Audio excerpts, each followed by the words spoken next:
Hello, everybody. Welcome to the Raise Green Community Connections. Ask Me Anything. We're delighted to be with you on this Wednesday, the Ides of March, the 15th. I am Franz Hochstrasser, CEO and co-founder of Raise Green. And I'm thrilled to join you today from Washington, D.C., where it's a little bit cold, but also be joined by a number of wonderful special guests who I'm really delighted to have with us today to go through a broad-ranging conversation. Ultimately, we want this to be a very participatory event.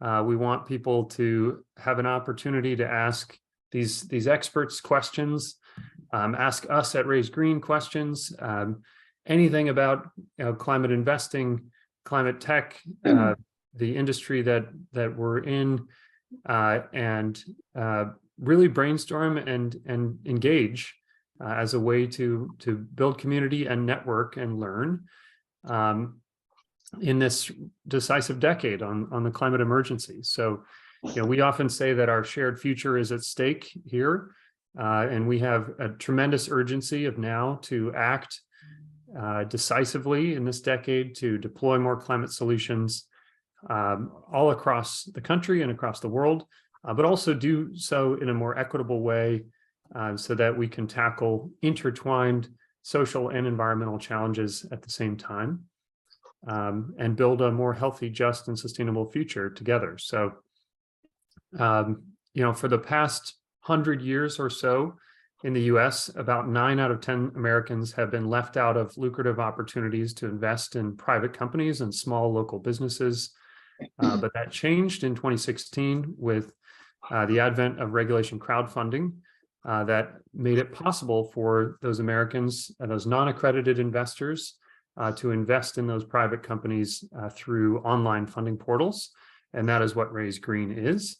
And there's an estimated $5 trillion in checkable deposits in Americans' bank accounts, checking and savings, that we are excited about opening up opportunity for to move into individual climate projects like solar and energy efficiency, as well as into climate tech companies that are pushing the limits of innovation and driving the technologies that we need to scale up decarbonization. So before I introduce my Chief Investment Officer, Jackie Logan, to go through her introduction and then on to our special guests, I just want to let everyone know that this is meant to be for informational purposes. It's not investment advice. Anything that we say here, not investment or tax or legal advice, but we do want to be educational in what we're doing and share as an open book how we view markets, how we view this moment. It has certainly been a very eventful few days and really last week with the bank collapse of SVB and whatnot. So we'll get all of those topics into the mix. But Jackie Logan, I will pass it over to you. Jackie's my co-founder at Raise Green, our Chief Investment Officer. And she can tell you all about her story of who she is, what work she does, what business she's in, and why she's passionate about climate investing. So we encourage you all throughout this conversation to ask your questions openly in the chat. We're also being live streamed on LinkedIn. So we should be getting some questions in from there as well, which will come in from Ben Dolin, who's our marketing manager here at Raise Green, and is also on the line, and we'll be facilitating those. But don't hold back.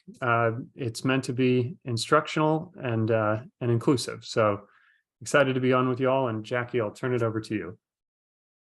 Hi, everybody. A pleasure to be here. And thank you for taking the time to learn more about Raise Green and have a good conversation and meet our fellow panelists here. I am sitting in New York City right now. I'm a born and bred New Yorker. Don't hold it against me. And for those who love New York, you can hold it against me. I come to Raise Green with 25 years of experience in the capital markets. And I have, I got bitten by the securities bug back in the 80s, where I had the opportunity to see the open outcry trading in Chicago. And it was just crazy, but things were happening. And there was involvement from everybody and a fast movement of information. And I just thought, I need to be involved in that. Scroll forward, I've had multiple roles in the securities industry, from being on a trading floor and selling bonds to my last role actually in private wealth, overseeing trading from a compliance perspective. I am a true believer in the power of private capital. It can make good things happen, but it needs to have an opportunity to do it. I have seen a lot of the ESG strategies in my previous role. I realized that, this climate crisis, it's happening now. We've got to get private capital moving quickly. And so I decided that I would take all my years of experience and figure out, how can I plug that into an organization and help them get moving capital directly into climate? And that's when I met Franz and our other co-founder, and one thing led to another, and I jumped ship, and I never looked back. At Raise Green, I do a lot of things, as one does in a startup, but I oversee the entire marketplace where all the transactional activity occurs to ensure that we're compliant at all times. I, as well, prior to investments getting up on the platform, I take a review and work with our legal teams, again, very focused on risk and compliance. And it is a pleasure to be here. I will turn it over to back to Franz. Great, thank you, Jackie. It's an honor to work with Jackie. She joined us with such a great background in capital markets and brings a wealth of knowledge to the team, and also works on structuring investment opportunities on the marketplace. One of those investment opportunities that has been tremendously successful on the marketplace is actually issued through the Connecticut Green Bank. So we're fortunate today to be joined by Burt Hunter, who is the Chief Investment Officer and Executive Vice President of the Connecticut Green Bank. So Burt, great to have you on. Excited to hear from you. Franz, great to be here. Jackie, also, and to be with David and Anna as well on the panel. Yeah, so it's these are interesting times. The Connecticut Green Bank is committed to stay in it and bring capital to the players in the market, at least in the state of Connecticut, which is our reach. But let me just tell you a little bit about briefly about my background. I started after business school in commercial banking, a Wall Street bank. Spent several years there, and then with people there, set up a boutique investment bank, which was in structured credit and in the aviation area as well as energy. And that's how I got bitten by both not only structured credits but also the energy space. A lot of markets, California and power markets in particular, which were they were really on the leading edge of many changes in the marketplace for energy.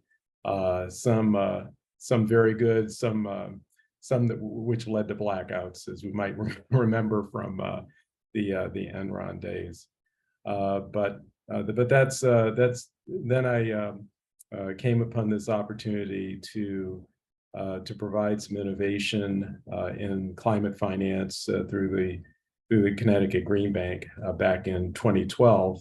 And it's just with a team of players that just quite frankly are just amazing in terms of what they bring to the table. Very diverse from every perspective, skills and backgrounds, and we like to think that we have made quite an impact in the market for clean energy finance, and now we've got added to our table environmental infrastructure, which includes water, waste and recycling, parks and recreation, land conservation, and things of that sort. So we're, watch this space as we expand from those clean energy areas where we're very well experienced and have done lots. Some of our products are from the residential side, like Smart E, which is really an amazing product where we got community banks and credit unions to learn about lending in the solar and energy efficiency space, and have exceeded over $100 million in loans in that space since 2014. And then we're also the administrators of our commercial PACE program, which is a statewide program in Connecticut. We've raised 2 solar funds, and now we work with various third parties to bring solar PPAs in the commercial, municipal, and state markets in the state.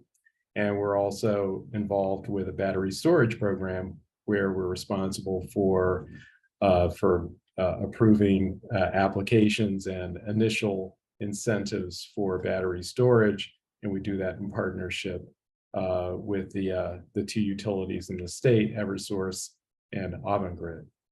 And we also have lending through indirectly through Eversource in a small business energy advantage program, where we're buying pools of loans with our partner bank, Amalgamated Bank, which has done probably more than $90 million of financing of those transactions.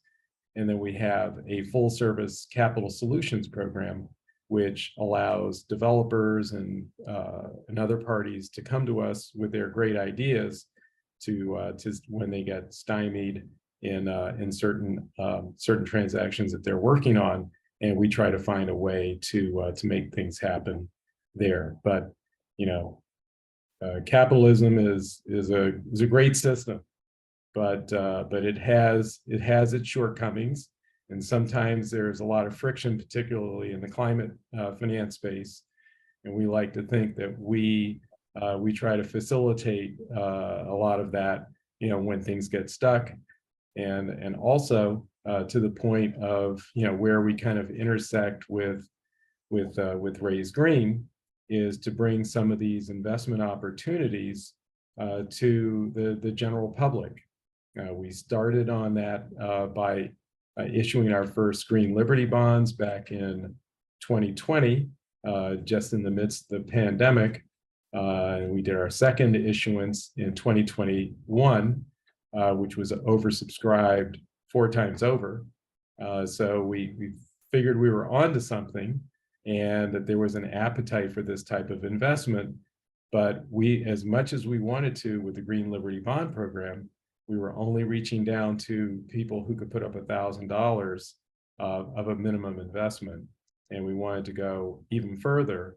And so we put our heads together, we scoured the market, looked for potential partners, and through many connections that we had, we came across the great Raise Green team and found them to be, very, not only very bright, but also able to innovate.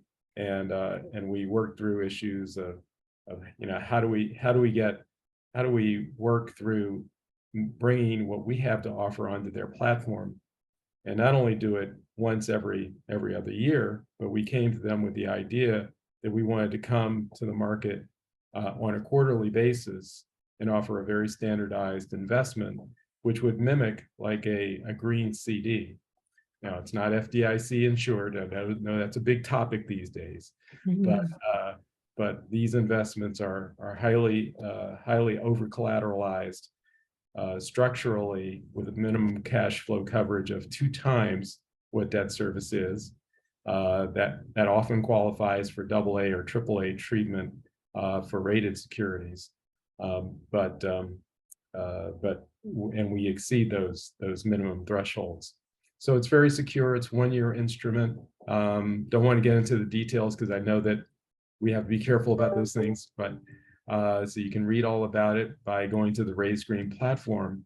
But these are, like I say, they are CD-like products, and they're available at $100 entry level. And it has been oversubscribed, I think, for the last 2 issuances. We've done 5, and the popularity is just seems to be. I think people have found it now, and so whenever it's announced that we're going to do another one, people jump to Raise Green to be able to participate, and that just delights us, because that was the whole objective, was to try to allow investors of all shapes and sizes and appetites to be able to come into what we're doing here in Connecticut and participate alongside us. So anyway, it's just been a great experience with Raise Green. Franz or Jackie? Awesome. Well, thanks, Bert. Appreciate the overview as well as the personal background. That's one of the things I had asked our speakers to touch on as well. And because Bert doesn't currently have a live offering, he's able to share some of the success stories of the previous offerings. If you do want to check out our live offerings, they're all on raisegreen.com. And we can certainly drop the link in there, but I see actually some of our attendees are also other issuers. So folks, please feel free to ask questions about anything at all at any point. And at this point, I would like to turn to Anna Smukowski. Anna is the Senior Director of Capital Programs at the Enterprise Community Loan Fund out of the Northwest. And we have had the pleasure of getting to work with Anna on the investment side of things. So Anna, would love to learn more about you and your work, as well as whatever else you want to share.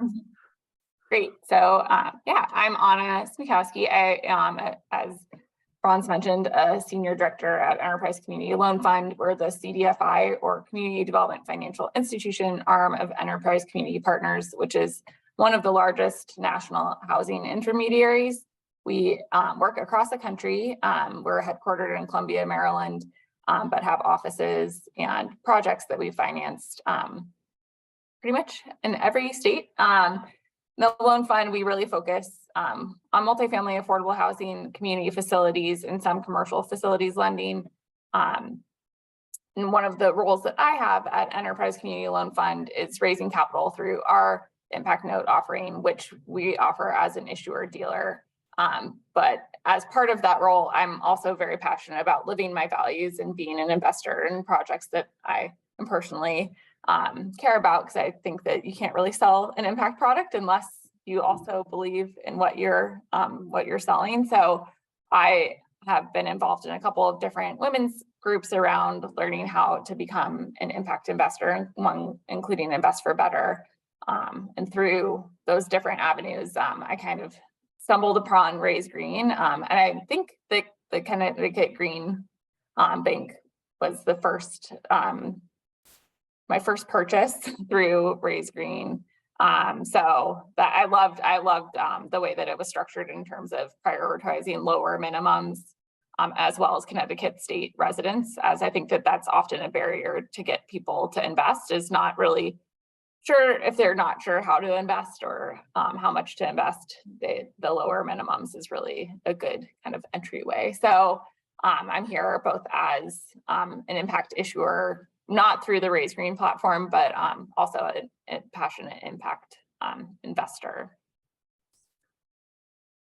So I'll keep it kind of short. So Lovely. Yeah. And Anna, we'll have to get a quick overview of CDFIs for the record, for educational purposes, yes, for folks. But yeah, I'm happy to do that now or later. But if okay, sure, yeah, go for it.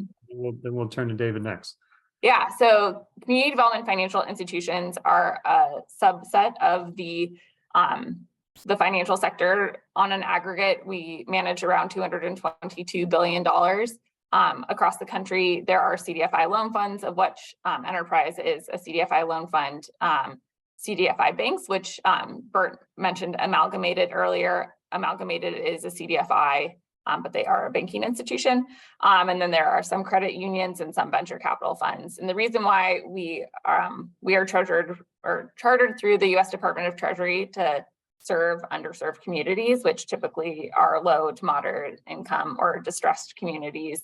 A lot of the communities that we work in have historically been precluded to access from financing due to government policies like redlining or other credit-based factors that make it difficult for individuals to partner with the mainstream financial industry. So CDFIs have been around.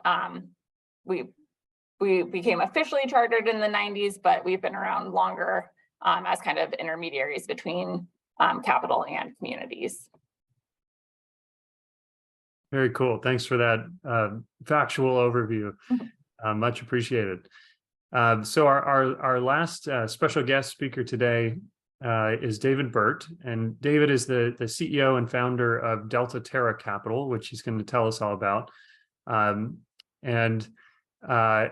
David, I please correct me if I'm wrong here, but I believe that one thing that is of popular lore is that David was actually depicted by Brad Pitt in the movie The Big Short, and had played a role in helping in some portion of some very dramatic trades around the financial crisis of 2009. So David, welcome. I'm excited to hear from you and to have you on today and be able to share your wealth of experience and knowledge with our community.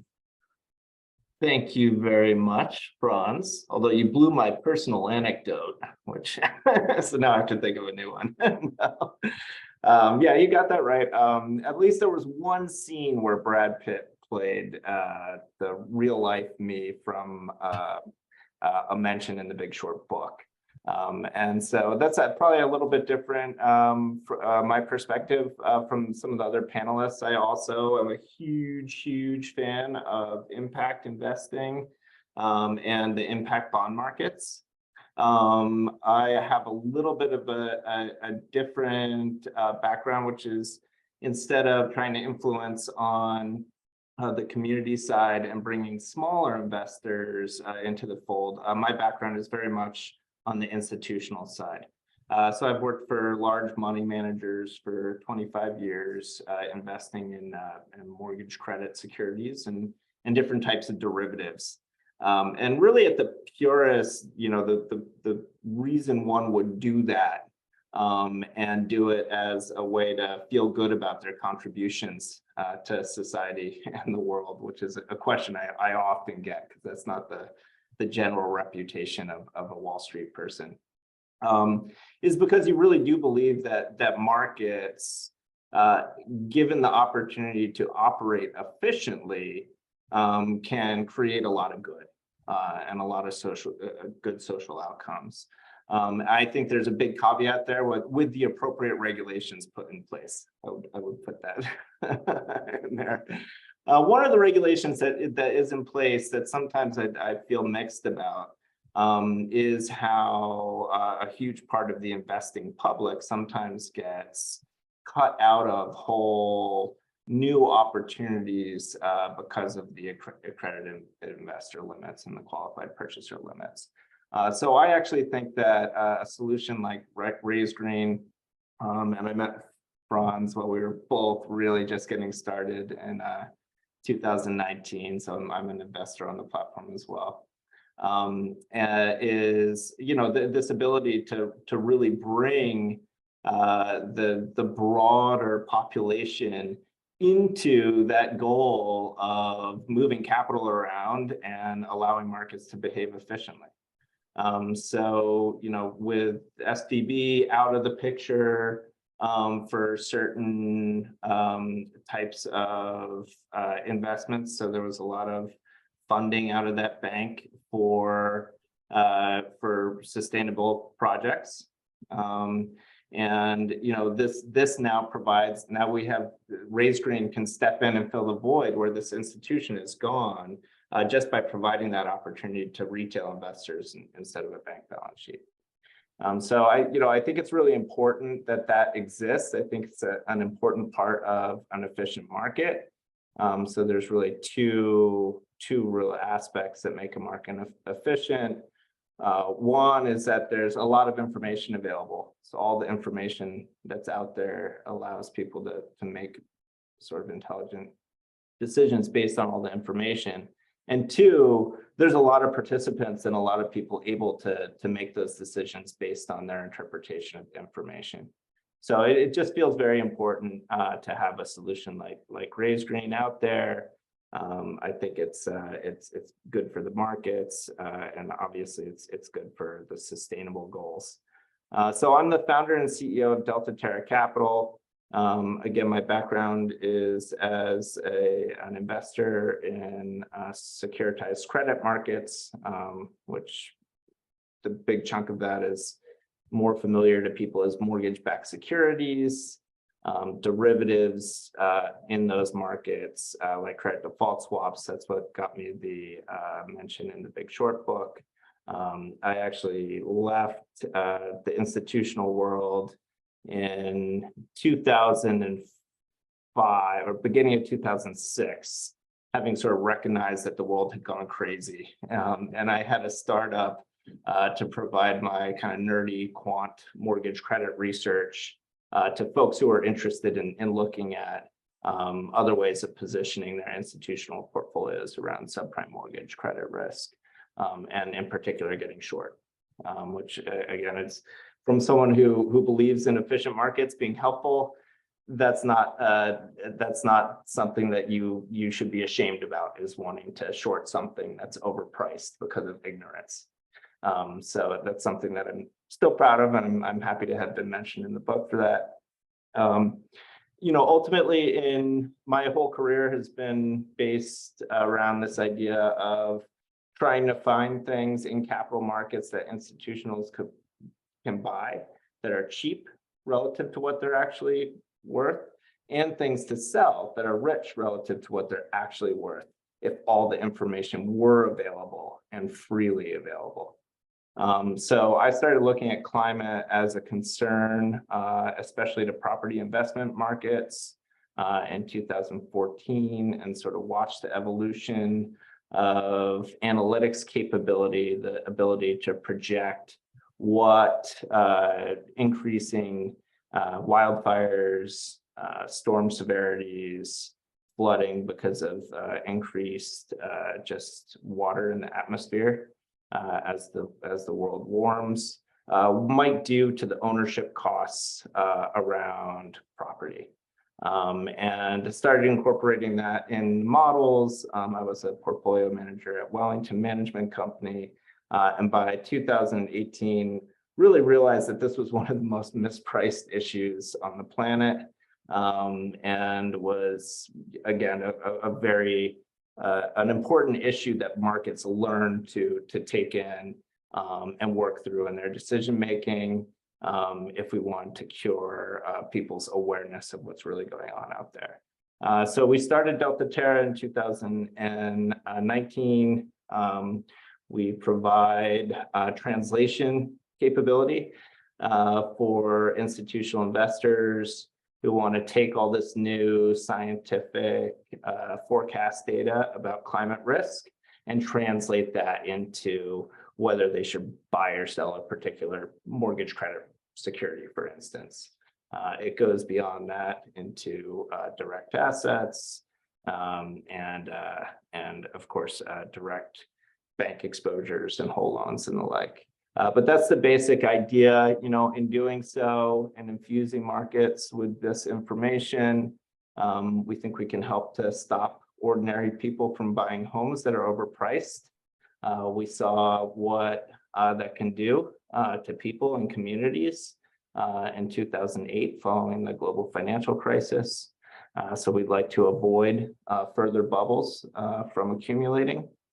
Also, it helps to avoid misallocation of capital. So to the extent that people are building in risky areas, it's a waste of money. If they understood that was a waste of money. They'd do less of it, and we'd have more money to deal with resilience and mitigation. Ultimately, the biggest thing here is every time that someone makes an uninformed decision about the most important asset for their family, which is typically their home, they're taking that as a signal, and all the information about that decision and that asset sends them a very strong signal about how relevant climate actually is as an issue. So to the extent someone buys a home, they're not asked about flooding history. They're offered a national flood insurance protection rate for flood risk that's way too low. And they're not scrutinized at all by, for instance, the government agency in what they have to pay to borrow against that home. That's telling a person that they're all good to go ahead and buy this home. And in fact, the denial narrative is probably a reasonable narrative to sign up for. So that's the biggest thing, honestly, that we're kind of out there to do, is if people really understood this and policies around dealing with climate risk were being implemented in those institutional parts of the capital markets, then people would have much better information, and they'd be much more likely to put money into all of the impact opportunities that we're talking about here today. So that's DeltaTerra, and I'm happy to answer any questions about any of that institutional fixed income market perspective. Excellent. Fantastic overview, David. And so to folks listening and participating, we've got Raise Green as a crowd investment platform. We've got a community development finance institution represented by Anna, doing both affordable housing as well as clean energy lending and investing. We've got the first green bank in the country, represented by Bert, and then we have an institutional investor working with large institutional clients to allocate capital around climate-related decisions. So you truly have the gamut of opportunity to ask about anything on your mind. We thankfully have also some great questions already. So why don't we just jump to those and spend the next half hour kind of goading each other and answering everyone's burning questions. So Jackie, I'm going to turn this one to you, because it's about Raise Green, and it's looks like from an entrepreneur, impact-driven startup. How can an impact-driven startup best obtain funding for growth? There are always, quote, billions available, but we're looking for less than $1 million to get us off the ground. We have a patent and 4 years of research and development. How can we get the initial capital to issue on Raise Green? Great question, and that's why we exist. So the beautiful thing about crowdfunding and this regulation that Franz had said that came into being in 2016, it is specifically designed for companies like yours. It is designed to help small to medium-sized business capital formation generally. It can be used in any manner by large established institutions like the Connecticut Green Bank that want to issue online easily small denominations, but it is also really designed flexibly to help facilitate job growth in the United States, which means capital to small to medium-sized businesses and opening it up to their community and to others to invest and show their support. So regulation crowdfunding is probably a fantastic opportunity for you. And at Raise Green, and you can pop on our platform and look at raises that are open now and raises that have closed. We have worked with very early stage companies. and help facilitate their raises, which have been successful. We can issue, from an equity perspective, safes are common, and as well, we can do convertible debt. We could always do a priced share, but certainly in early stage, safes and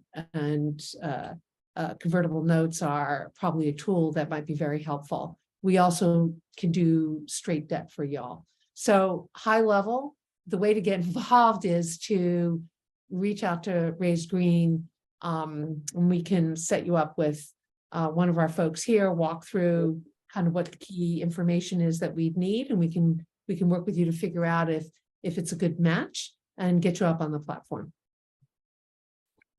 Awesome, Jackie. And Anna, I'm curious from your perspective as well, are there programs that that Enterprise Community Loan Fund has for kind of early stage entrepreneurs, or anything? So we predominantly work with developers, like real estate developers is who we provide financing to, but there are some CDFIs that are do provide small business funding. So depending on your market, there might be a local CDFI that would be a good partner. And I think with some of the newer legislation with the Inflation Reduction Act, and there could be other potential funding sources coming down the pike that could be used. But I'm not sure. That's not my sweet spot in terms of CDFI financing, but I'm happy to always do some research and digging depending on what market you are and what small business CDFIs exist there. Cool. Great. Well, you mentioned the Inflation Reduction Act. We do have a question here from someone that Raise Green is very familiar with and actually just completed a successful raise. So Scott, thanks for the question. But this is an AMA, so I will take it, but it's a hyper-political question. Scott's asking, any comment on House Republicans introducing a sprawling energy package aimed at boosting fossil fuels and mining and limiting environmental reviews for infrastructure projects? How do we move forward when this party is pulling us backward? I'm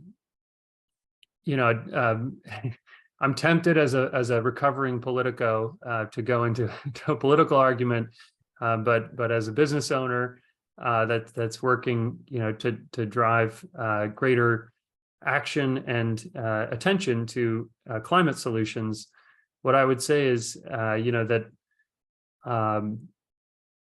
basically, that there's, regardless of party, the economics of the climate issue have evolved so tremendously in the last 10 years that, and there's a great piece on this in The Atlantic by Robinson Meyer, where he talks about, climate investing as being the safe government-backed bet at this point because of the massive influx of government spending that's going to be coming from the Inflation Reduction Act, and then also the Infrastructure Investment and Jobs Act, and even the CHIPS and Science Act, all of which passed in the last 2 years, and put a little bit shy of $1 trillion in government spending and programs behind low emissions technologies and clean energy development, deployment, research and development, et cetera. So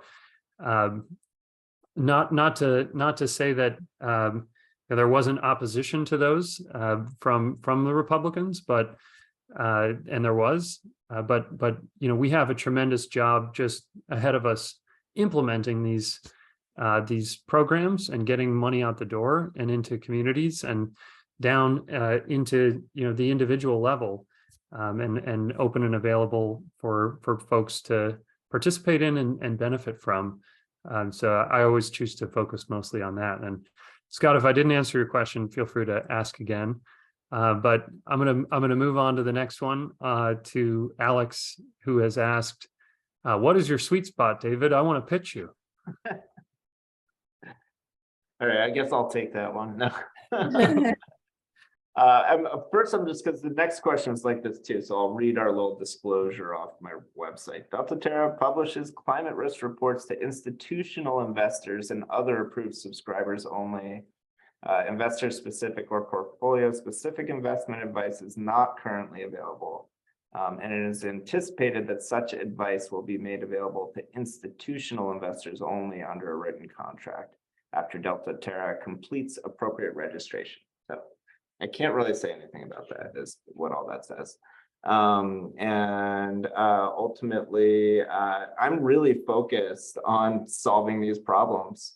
And some of the sweet spots that I've identified, they're really only investable for, you know, institutions with 100 billion plus in assets. So it wouldn't, you know, if I were to call out, you know, long this part of the CMBX capital structure and short, you know, TRS on a particular structured family rental security, it wouldn't really be helpful here. So, but that's really the stuff I focus on. Honestly, as an investor, I do what any, you know, allocator who doesn't focus on stock picking all day long. I go 60-40 and dial that around my liquidity needs.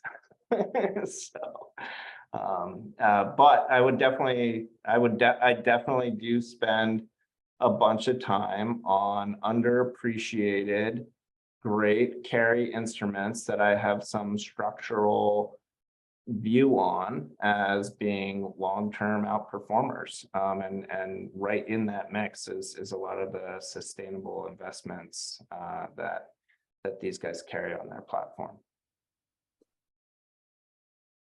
Nice. There was a lot of jargon in there. Can I ask you just briefly, David, to expand on that mention you made of 60-40 and wrapping your liquidity? Yeah, so I mean, what does that mean? Anybody and a robo advisor will tell you the same thing as would a, you know, a chartered financial planner that doesn't have that isn't getting paid a ton to sell specific funds. It really, your best bet as someone who's not really focused on markets all the time, unless you've got some sort of extra structural goal like moving money into impact, is really to just allocate to low fee equity and fixed income ETFs. And, you know, historically the allocation everyone talks about is 60% to the stock market and 40% to the bond market. And over time, that's for someone with a reasonable time horizon to retirement. If it's much longer, if you're in your 20s, you might want to have more equity. If you're in your 60s, you might want to have less equity, more bonds. But that's basically, there's the 60-40 is what that means. 60% in low fee stocks and 40% in low fee bonds. Nice, cool. Thanks And for diversified, I'm sure. Yes. Which is by definition, by doing ETFs generally, diversification is very important for everybody. Yeah. Totally. Well, Bert, I want to get you into the action here. And actually, we have a question from another fellow issuer that's asking, how can non-panelists or anyone listening help raise green clients like VoltWall, he says. Thank you, Aldo, for the question. Or he says, or if someone cannot invest, what other ways can they support projects? And Bert, you all have sort of mastered the marketing aspects of being an issuer. So I might direct that one to you. Let me make sure I understand the question. It was like, if people aren't investing through the platform, how can they also participate? Is that what it is? Did I understand that correctly, Franz?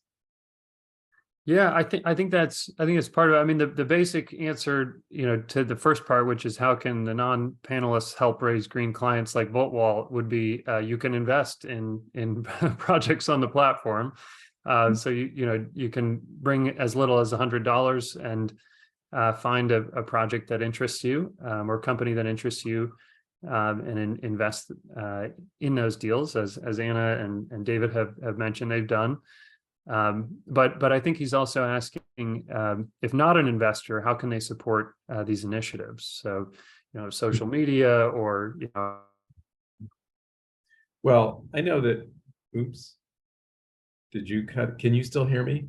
I hear you. Okay, all right. I think It's Franz- Franz. Yeah, well, Connecticut actually has a bit of a history of, at the town level, having environmental committees that citizens can join. In fact, that's part of the secret to our success, is that not only does Connecticut have an excellent policy framework, but we have a number of citizens throughout the state that are very interested in climate and what they can do, locally, through these town committees and various other avenues to be involved and to pitch in. It's there we encounter a number of volunteers that are on advisory boards, throughout the communities that we serve, and I would say that that's an excellent way to be involved if you don't want to be, if you're not able to, say, put your money in, or it's something to get interested in if you are investing. It's another way of becoming more active in the space. So that's what I would, one of ways I would suggest. And the thing that just came to my mind is some of the issuers on our platform actually have products that they want to, have pilot projects with, and et cetera. And if you don't, maybe you're not going to invest in the project that's on our platform, but you might have an avenue to collaborate with them to possibly host one of their projects. So there's an opportunity for that as well. Yeah, great point, Jackie. If you have an open rooftop, or somebody who does that needs a solar project, or an affordable housing unit owner that wants to do some energy efficiency retrofits, lots of ways to support or deploy more storage like Boltwall does. So so the easiest and cheapest way is to vote your values too. So as we talk about some of the political discussions, so totally, yeah, gotta vote. Vote at the ballot box, and then vote with your dollars. Exactly. Cool. Well, there's another question here on are there drawbacks to Reg CF? If we have an open but unfilled Reg D, is Reg CF mutually exclusive? Jackie, do you want to weigh in on that? So first of all, if you do have a Reg D, and Franz, you may want to correct me, but you could do a regulation crowdfunding offering. Coincidentally, I think we'd have to look at the type of Reg D you have, et cetera. But I think, am I correct in that, Franz? One could, absolutely. Simultaneously. Absolutely. And we could work with you on that for sure. And in terms of the drawbacks of Reg CF, well, high level, there are limitations. An issuer can issue only 5 million per year. And which, for many small to medium-sized businesses is not problematic. But there is that cap, but they can come back to the market, every year and still raise up to 5 million. There is, Raise Green works with any issuer in terms of the paperwork that is required to make it as simple and streamlined as possible. And we've been perfecting this over the years. So it is a smooth and fun ride together to get your raise up. However, there are some regulatory requirements, which specifically around financials. And if you're going to raise up to a certain amount, you will have to get either reviewed or audited financials. And that, to really speak to what David was saying, you want to have markets that are healthy, and we want Regulation CF to be successful. And a piece of that is making sure that the folks that are issuing on the platform, that their house is in order. And so the larger amounts that an issuer will come to raise, that kind of discipline is required, and that's a good thing, but it is a cost. And Raise Green has folks to connect you with that can do that quite efficiently. On the investor side, accredited investors are, first of all, signing up for an account, low lift, no cost at Raise Green. You can be up and ready to invest with your account in a matter of minutes. Obviously, you always want to take your time to review whatever investment you make in advance. And if you're a non-accredited investor, there are some income net worth reviews that occur in terms of limiting an investment, but that is for the protection of the investor, and accredited investors can invest unlimited amounts. So I would say, just in terms of getting up, those are some of the, the aspects that, have some sort of hurdle to them. If, as an issuer, once you raise, you do then have your investor base. And the great thing about that is they're yours. And, there's nothing like an investor who's going to be incredibly loyal potentially to your business. And so there's many of our issuers love the fact that they have the opportunity to directly connect with a broad group of investors to grow their businesses per se, not just from a fundraising perspective. You will have to, communicate with them. I mean, if it's a debt offering, you'll have to pay them periodically. And Raise Green can offer you, provide you with contacts and services to assist in that. And then there's one annual report, your first year afterwards. And then after that, depending on how large and involved you are in the CF market, maybe a few more reports. But otherwise, and Raise Green works with you on those annual reports, very simple. So we think regulation crowdfunding is very, very specifically geared to help facilitate the growth of capital and community engagement. Fantastic, Jackie. We got a question here from Philippe that I think actually everybody can answer. So it's very well written question. We are a small to medium C&I project funding platform. The majority of capital needed to make the U.S. commercial building portfolio net zero will be in chunks of less than $1 million, but they are as difficult to underwrite as large commercial and industrial projects. So how do each of you address the inefficiency of the process and accumulated risk implied by the sector so that financing for it can remain affordable and prevalent? And Bert, I think you and I actually were in a roundtable talking about this type of securitization and spreading of risk. So maybe I'll start with you. Sure. One of the ways we actually bring capital to the market that the questioner is referring to is through commercial PACE, and that's where a special assessment or lien is placed on the property, and it can be for up to, in many cases, 25 or even 30 years. We actually have one assessment that goes for 35 years. It's related to a hydroelectric project that is part of a multifamily development in the town of Putnam, Connecticut, which I think we're the only ones who have ever financed with CPACE a hydroelectric facility. So we have that unique distinction. But we have a number of the CPACE program is very well designed, for that very reason. It looks, you want to be sure that you qualify, and we do underwrite the existing property owner to make sure that that there's a low likelihood of non-payment we want our borrowers to be successful and realize their energy savings.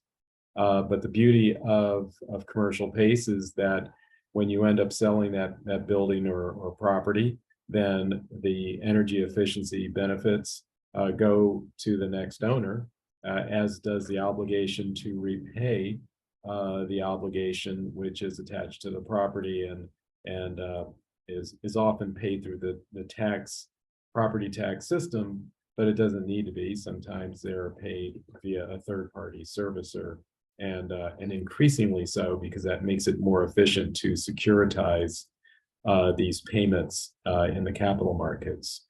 That level of security, because it's a lien on the property and is kind to senior mortgage holders, because it does not accelerate in foreclosure. The only amount of funding that can be recovered in a foreclosure is just the amount of the PACE lien that is in arrears. But because of that, the interest rates can be quite affordable. In Connecticut, we are in the range of between 5 and 6% right now for small projects, up to $500,000. So that's one way that the Green Bank is seeking to serve that market, and more community banks and credit unions are across the country are getting into this activity of commercial PACE, and they have stable and relatively low cost funding bases to work from. So that makes, and they're happy to do sub $1 million loans. They do that all the time. So it's really good to see this level of engagement by credit unions, community banks, green banks, and commercial PACE originators more generally in the marketplace. But I will say that the commercial PACE originators that kind of started in the market in the 2013, 2014 to mid-20s teens have pretty much migrated to a larger deal size in retrofit activity. So that's kind of left this gap in the market, but which has been vacant for some time. But you're seeing not only green banks like ourselves, but you are seeing credit unions and community banks come into that space and provide that needed capital. Wow, very in depth. Anna, do you want to add on that at all?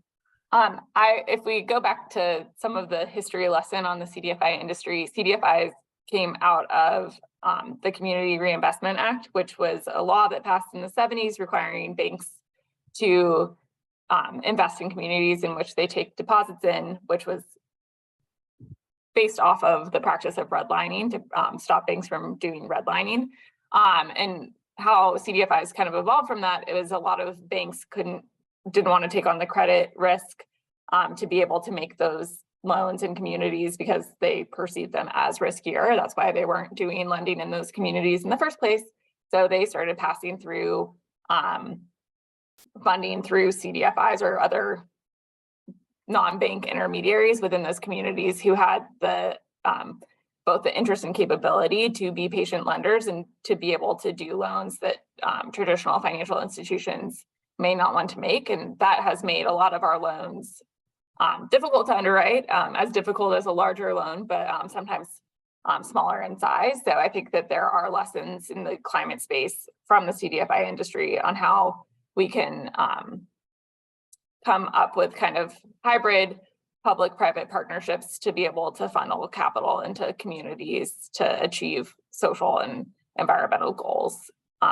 So that just kind of reminded me of more history of what we've done in the country in the past to make sure that communities have access to capital. And I think that lesson is going to be even more true to make sure that a lot of capital coming from some of these new pieces of legislation flow to communities that have been left out of the capital markets.